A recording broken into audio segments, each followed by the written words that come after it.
Alia, I am so glad कि India is winning the game. India दुनिया से इंतकाम ले रहा है कि जिस तरीके से वहां उनके साथ, तो आपके जो लोग वहां पे गए थे मारने के लिए उस वक्त मुंबई हमलों में, उन्होंने जो मरने वाले थे उनमें कई यहूदी मौजूद थे। टेस्ला तो एक चीज है ना, वहां पे तो आईफोन बनेंगे, वहां पे सबमरीन्स बनेगी, वहां पे फाइटर जेट्स बनेंगे। आज बल्कि मुझे किसी ने बताया है कि वो आर्टिफिशियल इंटेलिजेंस के जरिए अपने समुद्रों, अपने दरियाओं के ऊपर जो है उनको वहां पे गार्ड बिठाने की जरूरत नहीं है।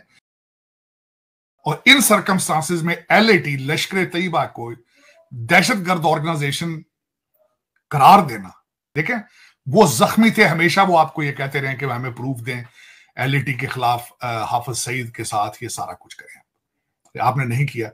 तो ये इससे भारत की फॉरेन पॉलिसी एक स्टेप फर्दर आपके खिलाफ जा चुकी और आपको मजीद दुनिया में एक्सप्लेन करना पड़ेगा कि लश्कर तैयबा क्या है, why you are in love with them, why you have created that thing।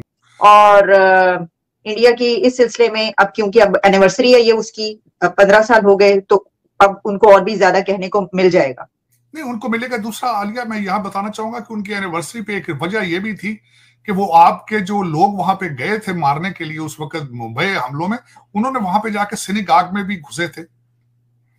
उन्होंने जो मरने वाले थे उनमें कई यहूदी मौजूद थे। आज भी आप वहीं खड़े हैं जहां 1947 में खड़े थे, दुख वाली बात।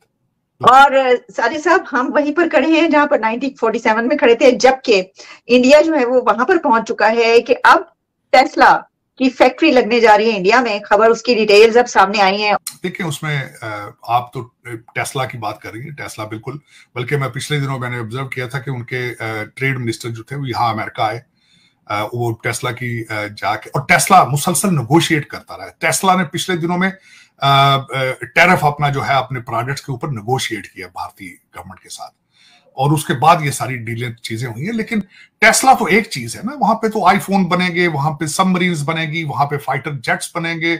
आज बल्कि मुझे किसी ने बताया है कि वो आर्टिफिशियल इंटेलिजेंस के जरिए अपने समुद्रों, अपने दरियाओं के ऊपर जो है उनको वहां पे गार्ड बिठाने की जरूरत नहीं है। आर्टिफिशियल इंटेलिजेंस के जरिए कंप्यूटर पिक करेगा कि वो डूब रहा है, ड्रोन जाके वहां पे जाके लाइफ जैकेट ड्रॉप किया करेगा समुद्र में और दरिया के अंदर। लेकिन ये चीजें तो वो कर सकते हैं क्योंकि वो चंद्रयान बना चुके हैं, आदित्य 1 बना चुके हैं। और दूसरा आपको बताना चाहूंगा कि पिछले हफ्ते वो खबर किसी ने, आर्टिफिशियल न्यूज ठीक नहीं थी लेकिन उसके बाद क्लैरिफिकेशन दी कि Indian economy has touched the $4 trillion जो इतना सारा है। किसी ने IMF के कंप्यूटर से वो तस्वीर खींच कर तो उसको एक न्यूज बनाने की कोशिश की, लेकिन उसके बाद भारत ने उसकी क्लैरिफिकेशन की थी। क्लैरिफिकेशन में उन्होंने बताया था कि आज हम 4 ट्रिलियन इकोनॉमी नहीं है, लेकिन हमें कितना अर्सा लगेगा 4 ट्रिलियन बनने में। इस वक्त अगला, अभी they are 5th largest economy, लेकिन जो ग्रोथ है इस वक्त उनकी GDP की और इकोनॉमी की growth is twice larger than the US।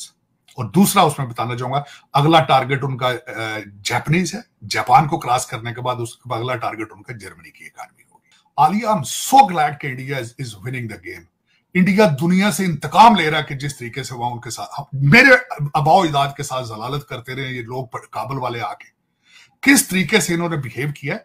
मैं बल्कि किसी वक्त आपके साथ प्रोग्राम करना चाहूंगा। मैं recently Chanakya civilisation, Nanda civilisation के बारे में पढ़ता रहा हूं, अशोका सिविलाइजेशन, गुप्ता सिविलाइजेशन पढ़ी है। चाणक्य ने यहां किताबें लिखी थी, अर्थ संस्त्रा, 1300 साल पहले मैकियावेली से। 15 जिल्दें मैंने 15 की 15 पढ़ी और आई एम प्राउड ऑफ कि मैंने उस चीज को पढ़ा। We were they stronger and intelligent than the rest of the world. मैं खुश हूं कि इंडिया दुनिया से इंतकाम ले रहा है जिस तरीके से हमारे साथ ज्यादती की जाती रही। शराब तो बड़े इंडिया पर बड़े, लेकिन इंडिया की इकोनॉमी मजबूत है। हाँ, वो अभी खबर ये आ रही है कि 4 ट्रिलियन की इकोनॉमी, 4 ट्रिलियन की इकोनॉमी बनने जा रही है। उसकी इकोनॉमी इतनी बेहतर थी कि उसने ये इसको फेस कर लिया है, और टैकल कर लिया। उनकी पॉलिसीज भी अच्छी हैं। ठीक है। देखिए जी, जो हमारे नेबर है ना, बेसिकल 15 अगस्त सन 1947 में आज़ाद वो लोग हुए हैं। हम लोग आज़ाद नहीं हुए। पाकिस्तान 1947 को बना था, आज़ाद नहीं हुआ था। नेहरू के उसके बाद इंदिरा गांधी, उसके बाद मनमोहन सिंह, ये कांग्रेसी थे। ठीक है। 25-30 साल इनकी पॉलिसी एक ही चली है। और अभी भी तो देखें 2 टर्नियर, ये जो अभी इंडिया के प्राइम मिनिस्टर है उनके 2 टर्नियर, और तीसरा भी मुझे लग रहा है कि हो जाना चाहिए। उसी को फॉलो कर रहे हैं। ठीक है, उसी को फॉलो कर रहे हैं ना। हमारी बेशक ही नहीं बनी कि 2-2.5 साल बाद ये उड़ा देती है आर्मी उनको, है जी। वो जो नया आएगा वो अपना सेटअप ही नहीं सीधा करने पड़ता, तो उसको अपने वो जाने की पड़ जाती है। आर्मी तो वहाँ पे भी है, यहाँ पे भी है, वो इंटरफेयर नहीं करती, वो इंटरफेयर नहीं करती। भजन अगर हम आज़ाद होते तो फिर हम ना 50-50 लाख रुपए लगा के अमेरिका क्या करने जाते। उन्होंने अगर आप स्पोर्ट्स में ले जाते हैं या आप किसी भी चीज़ में लेते हैं, हमारे से आगे हैं। इस चीज़ को एक्सेप्ट करना चाहिए। हम लोगों को सिर्फ यही बताया हुआ है कि वो हमारे नेबर थे, लेकिन वो हमारे दुश्मन लोग हैं, उनको बस हमने डिग्रेड करते रहना है। इंडिया ने ये किया, पाकिस्तान बहुत ज़्यादा आ गया। मुझे ये बताएं पाकिस्तान किस चीज़ के लिए आ गया? करप्शन में आ गया, महंगाई में आ गया। मुझे बताएं और पाकिस्तान किस चीज़ से आगे हुआ है? इंडिया के साथ तलक बेहतर हो गए, इसी वजह से नवाज शरीफ को उड़ाया गया था। वो विकी लीक जो हुआ था, जो लीक हुआ था, जो क्या था वो इंडिया वही था ना, ग्रे लिस्ट की वजह से। तो अब नवाज शरीफ को यही था ना, उस पर लेवल सबसे बड़ा था, ये मोदी का दोस्त है, ये फलाना है, यार ठीक हो गया। अब वही कुछ इनको खुद करना पड़ा है सारा कुछ। मुशर्रफ ने खुद किया उनके साथ। बुरी बन चुकी है क्योंकि इंडिया इस टाइम जितनी बड़ी मार्केट है, इंडिया इस टाइम जितनी बड़ी इंडस्ट्री है, जितनी बड़ी इकॉनमी है, मैं ये समझता हूँ। मैं भी मास्को में रहा हूँ, 2 साल मास्को में रहा हूँ, तो वहाँ पर हम एक शॉप है, मैं चला गया हूँ मोबाइल शॉप है, तो वो मुझे कहता है यार आप जो पाकिस्तानी है ना, वो बाजे टाइम हमारे से चीज़ ले जाते हैं, उधार कर जाते हैं, तो लेकिन इंडियन ऐसे नहीं करते। भारत की सरकार जो हमास टेररिस्ट ग्रुप है जिसने इजराइल पर हमला किया था, उसको एज अ टेररिस्ट ग्रुप अभी रिकॉग्नाइज नहीं करती है, और उसका रीज़न है कि इजराइल, लश्कर तैयबा और दूसरे कुछ आतंकी संगठन जिसे भारत मानता है आतंकी संगठन, इजराइल उन्हें आतंकी संगठन नहीं मानता। और अब हाल ही में इजराइल गाजा जो कॉन्फ्लिक्ट स्टार्ट हुआ है, इस पर इजराइल का कहना था कि हमास को टेररिस्ट ग्रुप के तौर पर रिकॉग्नाइज कर लेना चाहिए भारत को, लेकिन भारत का स्टांस इस पर यह था कि पहले आप उन संगठनों को आतंकी संगठन माने जो हम मानते हैं।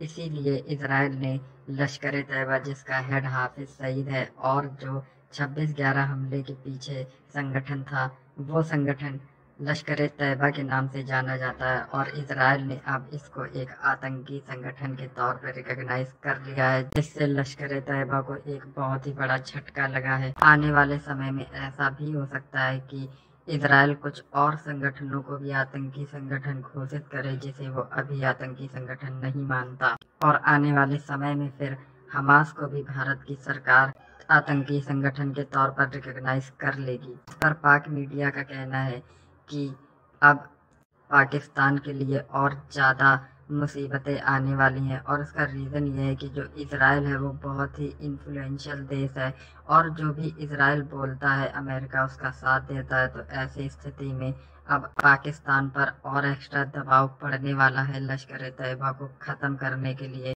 और इससे पाकिस्तानी आर्मी को काफ़ी प्रॉब्लम होगी, क्योंकि जो लश्कर तैयबा है वो पाकिस्तानी आर्मी का ही एक आर्म्ड एक्सटेंशन है, जिसका पेरेंट ऑर्गेनाइजेशन है जमात उद दावा।